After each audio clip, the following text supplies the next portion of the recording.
चौहान राजपूत राजवंश। चौहानों का गोत्र वत्स ऋषि के नाम पर वत्स गोत्र माना जाता है। चौहानों में इष्ट अचलेश्वर महादेव को पूजा जाता है। चौहान राजपूतों का ध्वज पीला होता है। चौहान वंश में कुल देवी आशापुरा माता पूजी जाती हैं। चौहान राजपूत राजवंश, जिसे आबू पर्वत पर किए गए अग्नि यज्ञ के पश्चात अग्नि वंश से माना जाता है, जिसका एकमात्र स्रोत पृथ्वीराज रासो हैं। पुरातन साक्ष्यों, शिलालेखों के अनुसार चौहान अथवा चाहमान राजपूत सूर्यवंशी क्षत्रिय उल्लिखित हैं। इतिहासकार गौरीशंकर हीराचंद ओझा के अनुसार चौहान सूर्यवंशी राजपूत हैं, जो कि अग्नि यज्ञ के समय रक्षक के रूप में नियुक्त हुए थे। पृथ्वीराज विजय महाकाव्य में चौहानों को जगह जगह पर सूर्यवंशी लिखा गया है। अजमेर शासक विग्रहराज चौहान ने अपने राजकवि सोमेश्वर रचित ललित विग्रहराज नाटक को शिलाओं पर स्वयं खुदवाया।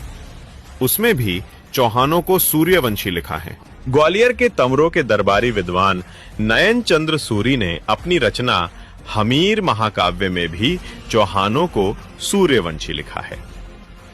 चौहानों की कई पीढ़ियों बाद राजा अजयपाल चौहान हुए, जिन्होंने आबू छोड़कर अजमेर बसाया।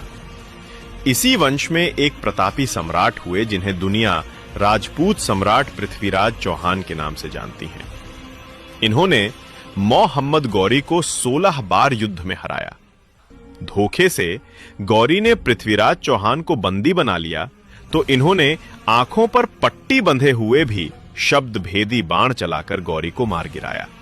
उसके बाद हाड़ौती के चौहान हाड़ा कहलाए, सिरोही के चौहान देवड़ा कहलाए, जालौर के चौहान सोनगरा कहलाए, जायल से चौहान खींची कहलाए।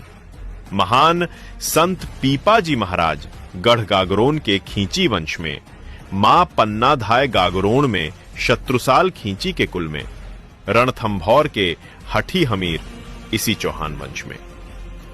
फिरोजा तुगलकन का प्यार ठुकराने वाले वीरम देव सोनगरा भी इसी कुल में जन्मे हैं। संत पीपाजी महाराज के धर्मोपदेश से प्रभावित होकर रणमल सोनगरा चौहान, जयदास खींची, दुल्हे सिंह राव देवड़ा उनके अनुयायी बन गए। ये था चौहान वंश का इतिहास।